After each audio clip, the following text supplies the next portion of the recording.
লা ইন্না আউলিয়া আল্লাহি লা খাউফুন আলাইহিম ওয়ালা হুম ইয়াহজানুন। নিশ্চয় যারা আল্লাহ তাআলার ওলি বান্দা, লা খাউফুন তাদের কোনো ভয় নাই, ওয়ালা হুম ইয়াহজানুন এবং জীবনে কোনোদিন তারা চিন্তিত হন না। ও জওয়ানেরা, যুবকেরা, আল্লাহর একজন ওলি ছিলেন, যে ওলির নাম হলো আবুল হাসান খিরকানী রাহমাতুল্লাহ আলাইহি, যিনি সারা জীবনের 90টা বছর হায়াত পেয়েছিলেন।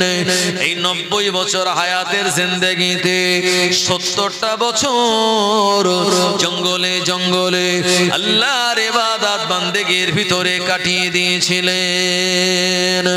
ও মুরব্বিয়ান বাবাজি গণেরা, আবুল হাসান খিরকানী রাহমাতুল্লাহ আলাইহি আল্লাহ তাআলার একজন মস্ত বড় ওলি মানুষ।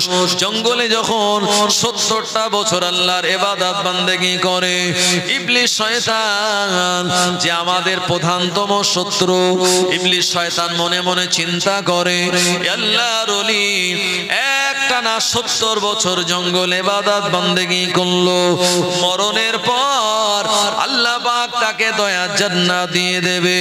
অন্তত তার শেষ বয়সে একবার আমি ধোঁকা দিয়ে দেখি, একবার আমি তাকে দাগা দিয়ে দেখি, আমার ধোঁকার ভিতরে সে পড়ে যায় কিনা। শয়তান তখন একটা বিরাট আলোর আকৃতি নিয়ে আল্লাহর ওলি আবুল হাসান খিরকানী রাহমাতুল্লাহ আলাইহি তার মাথার উপরে লাইটের মতো ফোকাস দিয়ে দাঁড়িয়ে রয়েছে। আল্লাহর ওলি যখন ওই আলোর দিকে তাকালেন, ওই আলোর ভিতর থেকে আওয়াজ দিয়ে বলা হলো, ও আবুল হাসান, তুমি আল্লাহর এত নেক বান্দা, এত বেশি ইবাদত বান্দেগী করলে, আল্লাহ পাক তোমার ইবাদত বান্দেগীতে খুশি হয়ে আল্লাহ পাক তোমার সঙ্গে মেরাজ করবেন, তোমার সঙ্গে আল্লাহ পাক দিদার করবেন। আচ্ছা বলুন, এই দুনিয়াতে নবী ছাড়া সরাসরি আর কারোর মেরাজ হয়েছে? আবু বকর, উসমান, আলী,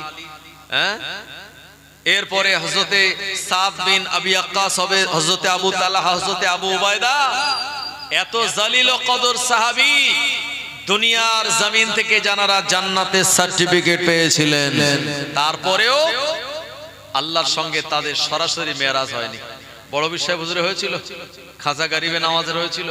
তো আবুল হাসান খিরকানী চিন্তা করছেন যে আমার মেরাজ হবে, আমি ইবাদত করেছি, আল্লাহ খুশি হয়েছে। তাই উনি যেহেতু একজন বড় মাপের আলেম, উনি বুঝতে পারলেন এটা হলো শয়তানি ধোঁকা, এটা হলো শয়তানি ধোঁকা। উনি তখন বলছেন, এই শয়তান, তুই অন্য কোন জায়গায় দাগা ধোঁকা দেওয়ার জায়গা পেলি না, আমার কাছে এসে ধোঁকা দিলি। শয়তান তখন ও নিজের আকৃতি সূরত ধারণ করে এই আবুল হাসানের সামনে এসেছে, আল্লাহর ওলির সামনে। তো আল্লাহর ওলি বলছে, শয়তান তুই আমার ধোঁকা দিলি কেন? শয়তান বলছে, হুজুর, আপনি এত বেশি ইবাদত বান্দেগী করেন, আমার মন চাইলো একবার যদি আপনায় ধোঁকা দিয়ে আমার দলে আপনায় ফেলে দিতে পারি, আপনার জীবনের ইবাদত বান্দেগী বরবাদ হয়ে যাবে। এই জন্য আমি আমার চেষ্টার কমতি করলাম না। হুজুর, আপনি যখন আমার পরিচয় জেনে গেলেন, আমি আর আপনায় ধোঁকা দেব না। শয়তানকে চিনতে পারা এটা যাতাই মানুষের কাজ না। আমরা অনেক সময় রাতের বেলা শয়তানি স্বপ্ন দেখি, ভাবি মনে হয় শয়তানি, এই স্বপ্নটা একেবারে রহমতি স্বপ্ন। কথা ঠিক কিনা? এই কোনটা শয়তানি কোনটা রহমতি এটা পার্থক্য করার জন্য ইলমের দরকার আছে, আছে না নাই? জি, বাদশা স্বপ্ন দেখলো যে 7টা একেবারে ওই যে চিটে ধান আর 7টা মোটা তাজা ধানকে খেয়ে নিচ্ছে। কি ওই চিটে ধানগুলো, মানে 7টা চিটে শীষ 7টা মোটা তাজা শীষকে খেয়ে নিচ্ছে। 7টা দুর্বল রোগা গরু 7টা মোটা তাজা গরুকে খেয়ে নিচ্ছে। এই স্বপ্ন যখন দেখেছে মিশরের জমিনে, বাদশা বললে এই স্বপ্নের মানে কি? তো যারা রাজদরবারে ছিল তারা বলছে হুজুর এর স্বপ্নের মানে কোনো ব্যাপার নেই, আপনি একটা স্বপ্ন দেখেছেন, এটার কোনো মানে হয় না। তো মিশরের রাজদরবারে যে পানিবাহক পানি বহন করে সে বলল, না বাদশাহ নামদার, এই স্বপ্নের মনে হয় তাবির আছে, তবে এই স্বপ্নের তাবির কেউ বলতে পারবে না, পারবে একজন, সেই লোকটা আছে জেলে, তার কাছে গিয়ে আমি স্বপ্নের তাবির বলে আসতে পারি, সন্ধান নিয়ে আসতে পারি।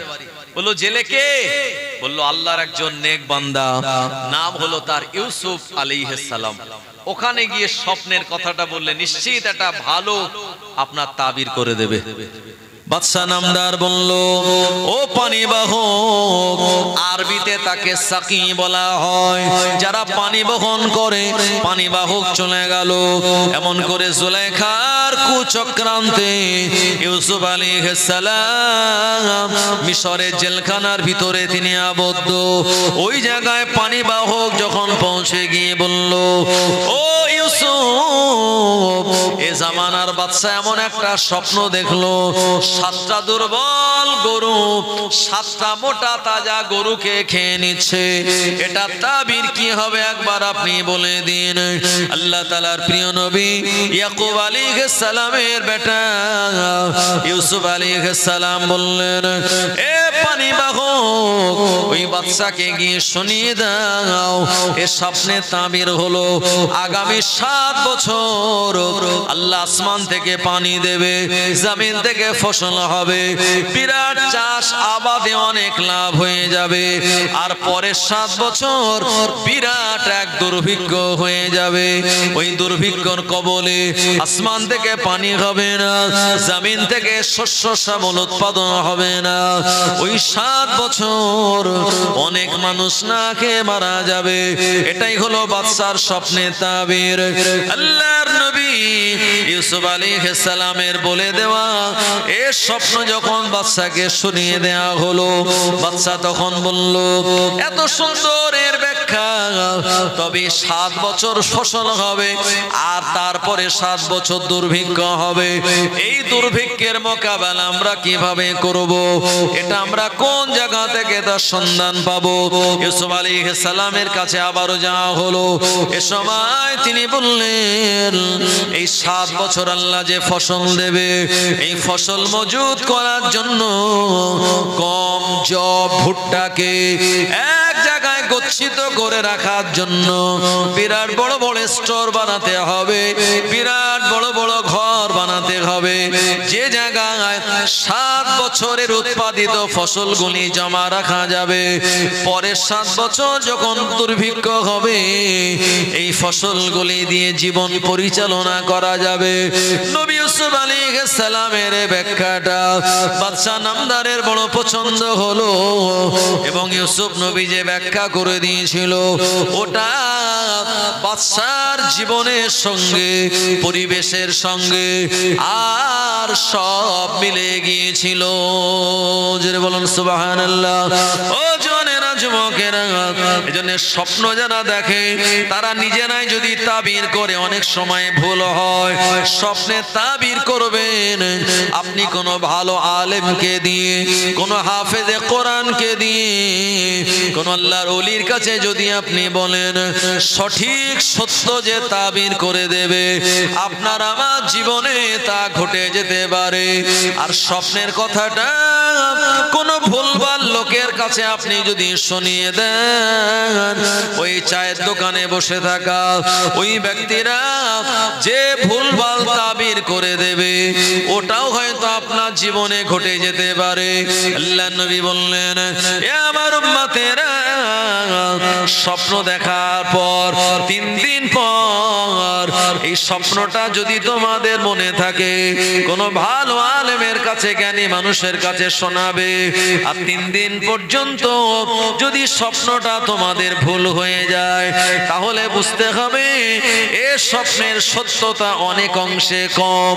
ও জনেরা, যুবকেরা, আর যদি আমরা খারাপ স্বপ্ন দেখি, শয়তানের স্বপ্ন দেখি, আল্লাহ নবী বললেন যেদিক ফিরে তোমরা শুয়েছিলে ওই দিকে আউযু বিল্লাহি মিনাশ শাইতানির রাজিম বলে 3 বার ফু দাও বা থুতু নিক্ষেপ করে দাও।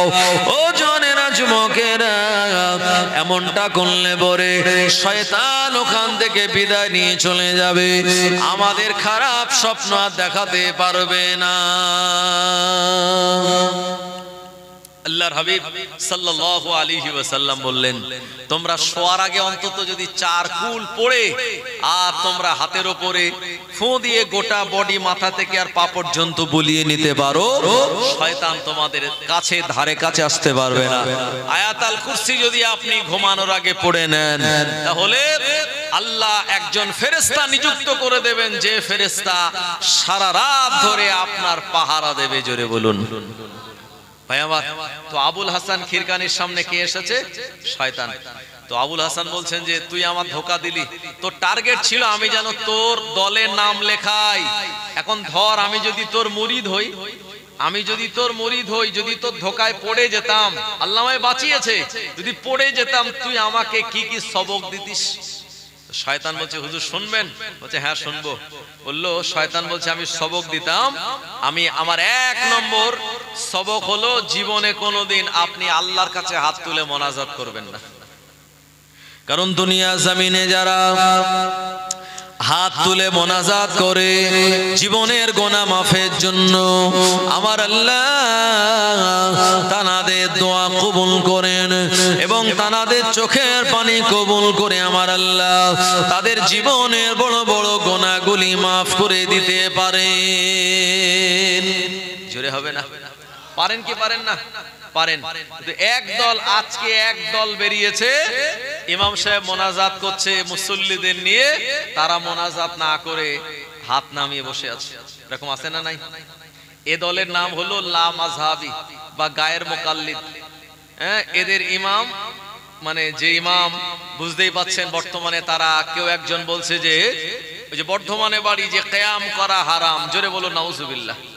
যেখানে আল্লাহ পাক নিজেই বলেছেন ইন্নাল্লাহা ওয়া মালাইকাতাহু ইউসাল্লুনা আলান নবী ইয়া আইয়ুহাল্লাযীনা আমানু সাল্লু আলাইহি ওয়া সাল্লিমু তাসলিমা। যেখানে স্পষ্ট দরুদ ও সালামের ব্যাপারে আয়াত রয়েছে, সে মাওলানা বলছে কিয়াম করা হারাম। বুঝতে পারেন ভাই? এরাই কিন্তু মোনাজাত করে না। শয়তান বলছে আমার যারা মুরিদ হয়, আমার সবক হলো তোমরা হাত তুলে মোনাজাত করবে না। কেন? আল্লাহ নবী বললেন আদ-দুআউ সিলাহুল মুমিন, দোয়া হলো মুমিনের হাতিয়ার। আদ-দুআউ মুখুল ইবাদাত, দোয়া হলো সব ইবাদতের মগজ। মানুষ যখন দোয়া করে আল্লাহ পাক রাজি হন, খুশি হন। শয়তান বলল আমার 2 নম্বর সবক হলো যারা আমার মুরিদ হয় আমি তাদের বলি জীবনে কোনোদিন আল্লাহ তাআলা দরবারে সিজদা দেবে না। বান্দা যখন আল্লাহর কাছে সিজদা দিয়ে সুবহান রাব্বিয়াল আলা বলে, আমার আল্লাহ ফেরেশতাদের বলেন মালাইকা ইরফা হিজাব বাইনি ওয়া বাইনিকা আবদি। এ আমার ফেরেশতাগণেরা, আমার বান্দা দুনিয়ার সব কাজ কাম পরিত্যাগ করে আমি আল্লাহ আমার দরবারে তারা সিজদা দিয়ে দিয়েছে। মালাইকা ইরফা হিজাব বাইনি ওয়া বাইনিকা আবদি। এ আমার ফেরেশতারা, আমার আর বান্দার মাঝখানে সব পর্দাগুলি তুলে দাও। আমি আল্লাহ আমার বান্দার সঙ্গে সরাসরি কানেকশন শুরু হয়ে গেল। আরো জোরে বলুন সুবহানাল্লাহ। ও মুসলমান ভাইরা আমার, এজন্য আপনি যতক্ষণ সিজদার ভিতরে লম্বা করে সিজদা দেবেন, আমার আল্লাহর কুদরতি পায়ের উপরে আপনার সিজদাটা পড়ে যাবে।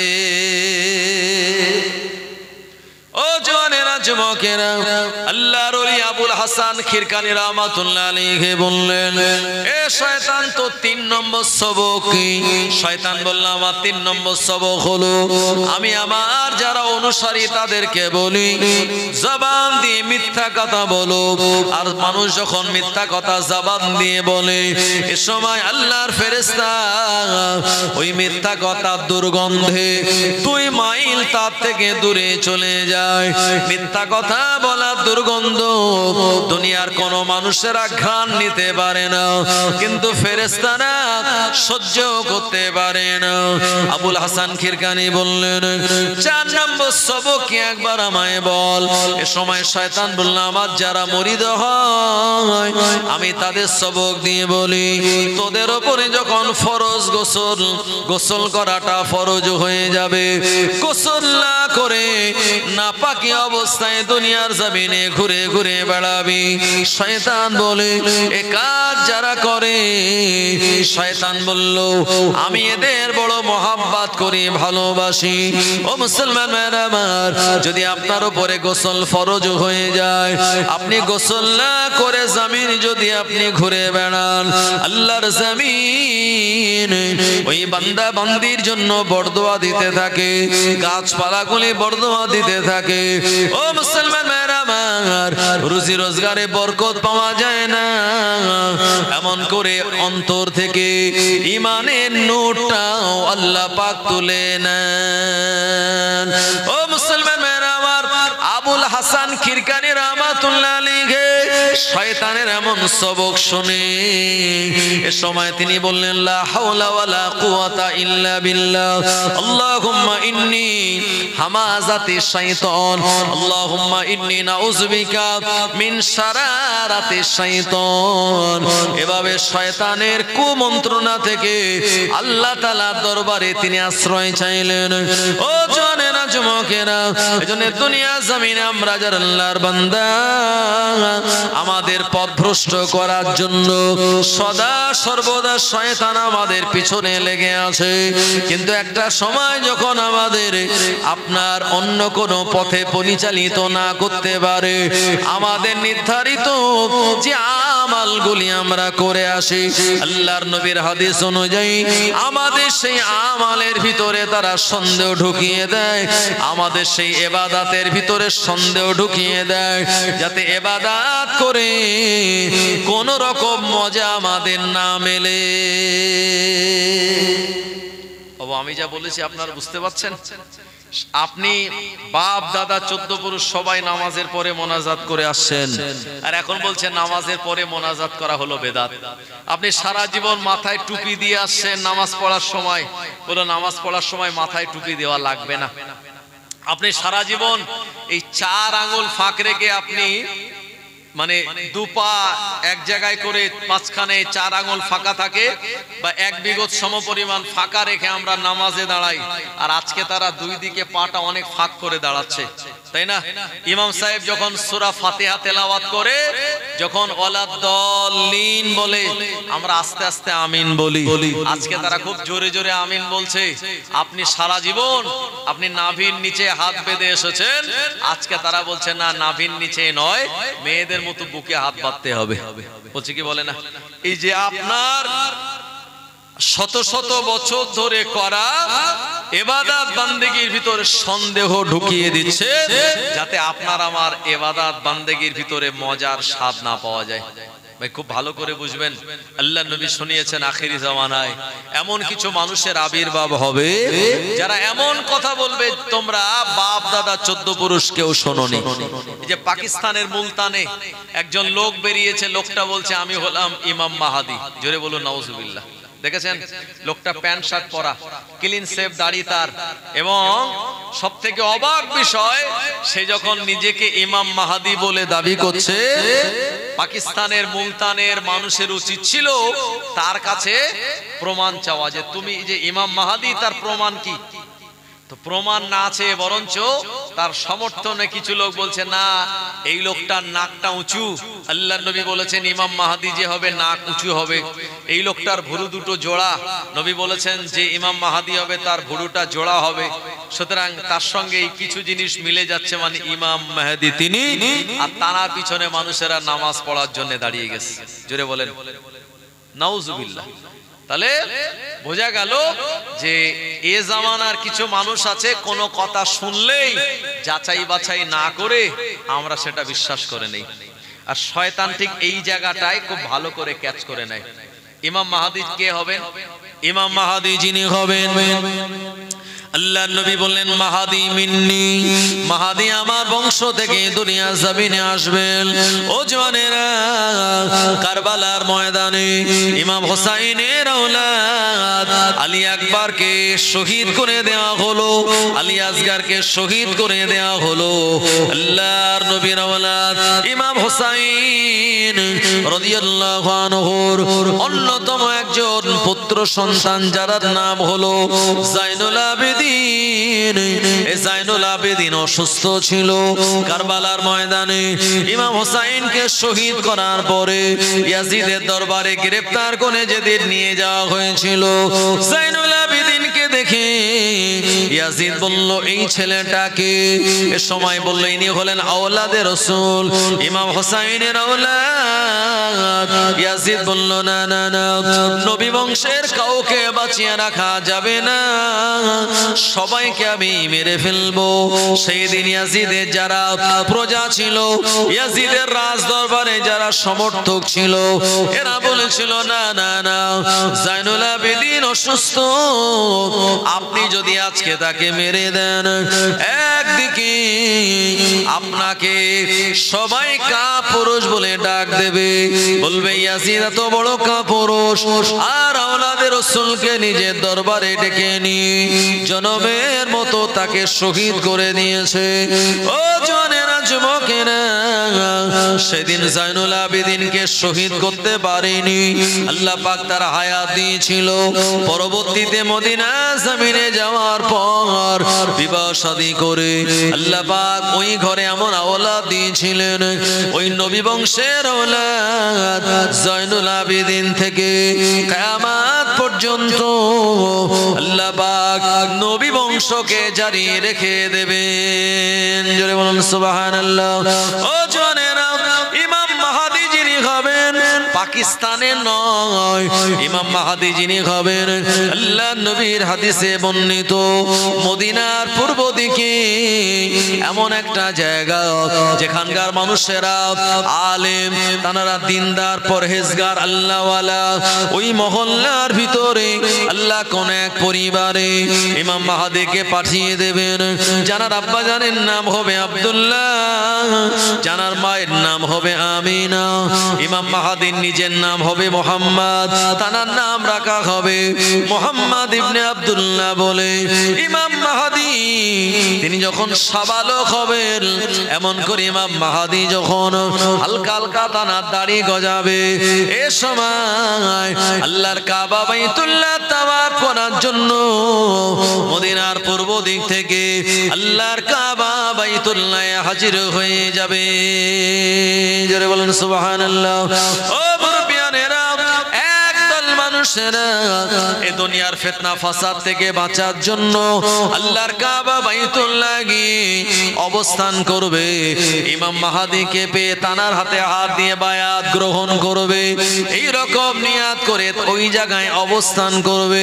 ইমাম মাহদি আলাইহিস সালাম তানার পরিবার থেকে বেরিয়ে আল্লাহর কাবা বাইতুল্লাহ গিয়ে যখন তাওয়াফ শুরু করবেন, লাব্বাইক আল্লাহুম্মা লাব্বাইক, লাব্বাইক লা শারীকা লাকা লাব্বাইক, ইন্নাল হামদা ওয়ান নি'মাতা লাকা ওয়াল মুলক লা শারীকা লাক।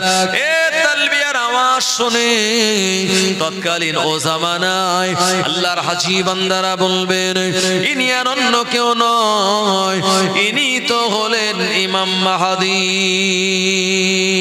জানার সুন্দরতম দাঁড়িয়ে থাকবে, এমন করে জানার ভুরু দুটো জোড়া থাকবে, জওয়ানটা জানার তোতলা থাকবে, কপালটা তানার চওড়া থাকবে।